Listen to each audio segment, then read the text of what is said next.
Hey guys, welcome back to the channel. कैसे हो सभी लोग। आज हम करने वाले हैं क्लास 9th का साइंस का chapter number 3 which is atoms and molecule. तो एटम के बारे में बात करने वाले हैं, मॉलिक्यूल के बारे में बात करने वाले हैं। So let's begin. सबसे पहले डिस्कवरी की बात करते हैं। एटम को डिस्कवर किसने किया, फिर देखेंगे कि एटम होता क्या है। तो बेसिकली महर्षि कनर ने जो है उन्होंने हमें ये पॉस्टुलेट दिया, हमें ये स्टेटमेंट दी कि अगर हम मैटर को डिवाइड करते जाएंगे तो हमें एक सबसे स्मॉलेस्ट पार्टिकल मिलेगा जिसको हम आगे डिवाइड नहीं कर सकते। मैटर मैंने बताया था क्या होता है, ऐसी कोई चीज़ जिसके पास मास होता है और वो कोई स्पेस ऑक्यूपाई करती है, उसे हम मैटर कहते हैं। तो अगर हम मैटर को डिवाइड करते जाएंगे आगे आगे तो हमें एक ऐसे पार्टिकल मिलेगा जिसको हम आगे वो फर्दर डिवाइड नहीं कर सकते, उसको हम कहते हैं परमाणु। और फिर ग्रीक फिलोसोफर ने ज़्यादा कुछ नहीं बोला, उन्होंने कुछ मेहनत नहीं लगे, बस इन्होंने बोला कि हम इस परमाणु को नाम दे देंगे एटम्स। ठीक है। फिर एंटोनी एल लेविस्टियर ने हमें दो बहुत इंपॉर्टेंट केमिकल कॉम्बिनेशन के लॉ थे जिसे हम आगे पढ़ने वाले हैं। तो अब बात करते हैं एटम की। तो एटम मैंने बताया कि जब हम मैटर को डिवाइड करते जाएंगे तो स्मॉलेस्ट पार्टिकल मिलेगा, उसे हमने एटम नाम दिया है ना। तो atom are the building block of matter, हम लोग ये कह सकते हैं, क्योंकि एटम से ही सारे मैटर बनते हैं और मैटर से फिर सारी चीज़ें बनती है ना। तो उसके बाद ओके, तो फिर दूसरी चीज़ क्या बोली है कि हम माइक्रोस्कोप से भी एटम को नहीं देख सकते। उसके बाद लॉ देखते हैं केमिकल कॉम्बिनेशन को। तो पहला लॉ क्या है, law of conservation of mass. तो ये क्या कहता है, तो okay, during a chemical reaction the total mass of reactants will be equal to the total mass of the products. Mass can neither be created nor be destroyed in chemical reaction. सबसे पहले तो ये याद रखना कि मास को ना तो हम क्रिएट कर सकते हैं ना तो हम उसे डिस्ट्रॉय कर सकते हैं। अब उससे पहले क्या बोला इतना लंबा लंबा इंग्लिश में, तो बेसिकली ये चीज़ बोली है कि अगर हम जब भी हम कोई केमिकल रिएक्शन करते हैं तो कैसे करते हैं, हम कोई दो चीज़ लेते हैं उसको केमिकली कंबाइन कर दे तो वो ए भी बन जाता है ना। ए और बी लिया तो ए और बी क्या है हमारे पास, रिएक्टेंट्स। ये हमारे पास रिएक्टेंट्स है और पूरा ए भी क्या है हमारे पास, ये प्रोडक्ट है। तो ये बोला है कि द मास ऑफ रिएक्टेंट्स यानी ए प्लस बी का जो मास होगा वो किसके इक्वल होगा, ए बी के इक्वल होगा। मतलब जब हम ए और बी के रिएक्टेंट्स जो है उसके मास को जैसे तैसे करके जो है केमिकल रिएक्शन कर देंगे तो जो प्रोडक्ट निकलेगा उसका मास भी इन दोनों रिएक्टेंट्स के मास के इक्वल होगा। ठीक है, इतना समझ आया। अच्छा, आगे देखते हैं आगे क्या बोला है। आगे बोला है आगे बोला है लॉ ऑफ कांस्टेंट प्रोपोर्शन में कि केमिकल सब्सटेंस में जो एलिमेंट होते हैं वो हमेशा एक डेफिनेट प्रोपोर्शन बाय मास में होते हैं। जैसे H2O की बात करो तो H2 एक कांस्टेंट प्रोपोर्शन है, बिल्कुल डेफिनेट प्रोपोर्शन में जो है जुड़ा हुआ है, वो है 1:8। मतलब अगर पानी कहीं से भी लो, आप नाली का लो, मटके का लो, तालाब का लो, कहीं का भी लो, ओशन का लो, सी का लो, हमेशा पानी का रेशियो कितना होगा, 1:8 ही रहेगा। तो ये क्या है, डेफिनेट प्रोपोर्शन है वाटर का। तो लॉ ऑफ कांस्टेंट प्रोपोर्शन यही कहता है। उसके बाद डाल्टन एटॉमिक थ्योरी की बात करते हैं। बेसिकली ये थ्योरी जो थी दी थी डाल्टन ने दी थी, लेकिन ये थ्योरी गलत थी, आधी गलत थी आधी सही थी। देखो कि कौन कौन सी चीज़ें गलत थी। तो ये मैंने सारे तो नहीं लिखे हैं, इसमें दो और होंगे क्योंकि टोटल 6 होते हैं, लेकिन वो इंपॉर्टेंट नहीं है। नीचे वाले दो तो मैंने इसमें इंक्लूड नहीं करे हैं, एनसीईआरटी में है, आप लोग देख सकते हैं। उसके बाद क्या बोला है, all matter is made up of tiny particle. हमें पता है मैटर टाइनी पार्टिकल से बनता है, उसे एटम कहते हैं, ये बात तो बिल्कुल सही है। फिर atom are individual which can not be created और destroyed in chemical reaction. Atom को इन्होंने क्या बोला, इंडिविजुअल बताया, लेकिन ऐसा नहीं है। आगे हम इनके ड्रॉबैक्स की बात करेंगे, लेकिन अभी इन्होंने डाल्टन बाबा ने क्या बोला कि जितने भी सारे एटम है वो इंडिविजुअल, हम मतलब हम उसको फर्दर डिवाइड नहीं कर सकते। फिर एटम ऑफ गिवन एलिमेंट यानी मतलब दो एलिमेंट का जो एटम होते हैं वो किस में सेम होंगे, वो मास भी उनका सेम होगा, उसकी सारी केमिकल प्रॉपर्टीज़ भी सेम होगी। और क्या बोला, डिफरेंट एलिमेंट के जो एटम्स हैं उनकी डिफरेंट मास होगा, डिफरेंट प्रॉपर्टीज़ होगी। बेसिकली नीचे की तीनों चीज़ जो दी है, तीनों पॉइंट नीचे के वो सारे गलत है। लेकिन आगे बात करते हैं इसके क्या क्या ड्रॉबैक्स हैं। तो कौन कौन से गलत है, ये वाली गलत है, ये वाली गलत है, ये वाली गलत है। तो क्या ड्रॉबैक्स है इसमें, क्या बोला था कि एटम इंडिविजिबल है, लेकिन हम एटम को डिवाइड कर सकते हैं क्योंकि हमें पता है कि सब एटॉमिक पार्टिकल होते हैं। कौन कौन से, इलेक्ट्रॉन, प्रोटॉन और न्यूट्रॉन, हमें पता है इन तीनों के बारे में, और ऑफ कोर्स हम आगे पढ़ेंगे भी। उसके बाद क्या बोला है, atom of given element right, कि जो एटम जो होता है वो दो सेम एलिमेंट का मास में सेम होगा और केमिकल प्रॉपर्टी उनके सेम होगी। तो लेकिन ऐसा नहीं है, डिफरेंट भी होता है। मैं आइसोटोप के बारे में आगे पढ़ेंगे। उसके बाद क्या बोला है, atom of different element, different element के डिफरेंट मासेस होंगे, डिफरेंट प्रोपोर्शन होंगे, ऐसा नहीं है। हम आइसोबार के बारे में पढ़ेंगे आगे। अब बात करते हैं सिंबल लिखने की। सबसे पहले तो एलिमेंट का मतलब समझ रहे हो मैं क्या कह रही हूँ। एलिमेंट का मतलब basically hydrogen, helium, lithium, beryllium, boron, carbon, उनकी बात कर रहे हैं हम। ठीक है, तो हम जब भी जो है एलिमेंट लिखते हैं तो हम कैसे लिखते हैं, पहला लेटर हमेशा स्मॉल कैपिटल होगा, सेकंड लेटर हमेशा स्मॉल होगा, बेसिकली बस इतना। और ये IUPAC टर्म बहुत बार दे रखा है आपके NCERT में, तो 1 मार्क्स क्वेश्चन अगर आ भी जाए तो फुल फॉर्म याद कर लेना, ठीक है। ओके, तो स्टेप्स देखते हैं। देखो लेट्स सपोज मेरे को लेना है एल्यूमिनियम का, विच इज़ एटॉमिक नंबर होता है 13, तो वो होता है एल्यूमिनियम। तो मैं एल्यूमिनियम को पूरा एल्यूमिनियम नहीं लिखूंगी, मैं लिखूंगी A और L।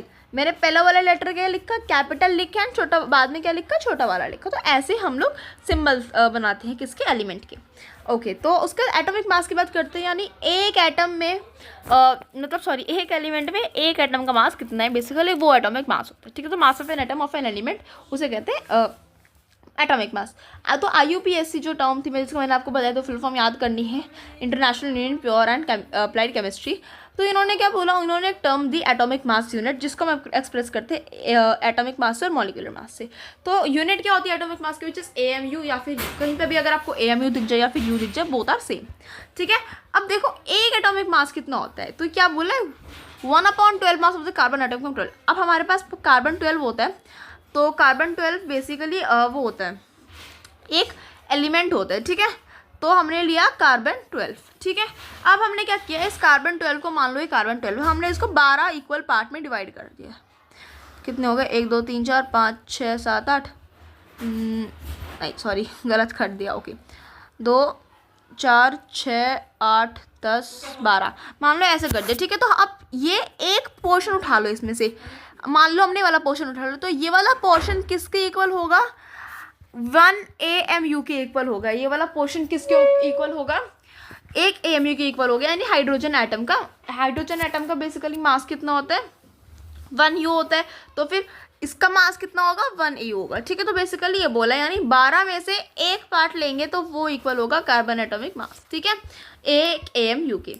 अब ये कुछ 20 से 1 to 20 एलिमेंट्स हैं, इसको याद करना है। सबसे पहले तो एक बात आप इसमें ध्यान रखो कि जो पीछे पॉइंट वाले हैं उनको भूल जाओ, ठीक है। पॉइंट वाले इनको इग्नोर करो, जो भी पीछे पॉइंट है इतना डीपली नहीं जाएंगे अभी, सिर्फ आगे आगे वाले नंबर याद करो। तो देखो हाइड्रोजन का मास 1 होता है, हीलियम का 4 होता है, लिथियम का 6 होता है, बेरिलियम का 9 होता है, बोरोन का 10 होता है, कार्बन का 12 होता है, नाइट्रोजन का 14 होता है, ऑक्सीजन का 16 होता है। ऐसे ऐसे याद करना। अब देखो मैं आपको एक ट्रिक बताती हूँ कि कैसे कैसे याद करते हैं एटॉमिक मास को, अगर याद भी नहीं होता तो कैसे निकाल सकते हैं, ठीक है। फिर उसके अलावा कुछ एक्सेप्शन होते हैं, उसकी हम बाद में बात करेंगे। तो देखो बेसिकली जब भी हमें एटॉमिक मास निकालना होता है तो उसकी मैं आपको एक ट्रिक बताती हूँ।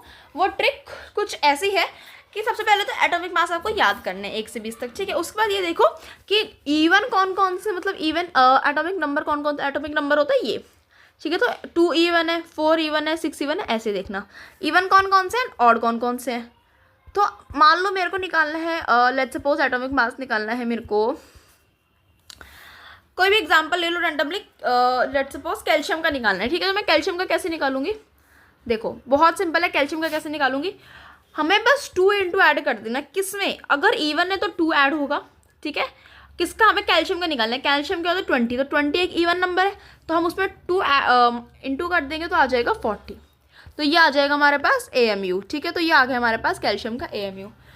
ऑड नंबर है तो कैसे करना है, देखो अगर ऑड है तो उसमें सिंपली जो भी नंबर है इंटू 2 करोगे +1 कर देना, मतलब 2, मान लो हमारे पास x नंबर है तो x +1 कर देना, आंसर आ जाएगा। लेकिन कुछ कुछ एक्सेप्शन होते हैं। एक्सेप्शन कौन कौन सा होता है ये देख लेते हैं। तो हाइड्रोजन का होता है 1, ठीक है, ये एक्सेप्शन है। क्लोरीन का होता है आपके पास 35.5, देन आपके पास बेरिलियम का होता है 9। ये सारे मैं एटॉमिक मास बता रही हूँ आपको, ठीक है।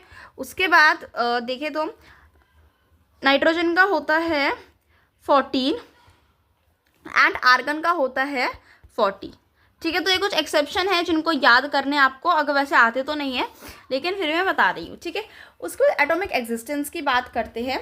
तो ज़्यादातर एलिमेंट जो होते हैं वो हाईली रिएक्टिव होते हैं और फ्रीली एग्जिस्ट नहीं करते। कुछ होती है नोबल गैसेस, नोबल गैसेस जो रिएक्ट नहीं करती कैसे भी, वो नोबल गैसेज होती है, ठीक है। और एलिमेंट्स जो हैं वो एक दूसरे जो एलिमेंट्स हैं वो एटम से कंबाइन होकर क्या फॉर्म करते हैं, मॉलिक्यूल या फिर आयन फॉर्म करते हैं। अब आयन के बारे में बात करेंगे तो कैटायन एंड एनायन 2 होते हैं, ठीक है। कैटायन होते हैं हमारे पास पॉजिटिवली चार्ज एंड एनायन होते हैं हमारे पास नेगेटिवली चार्ज, ठीक है।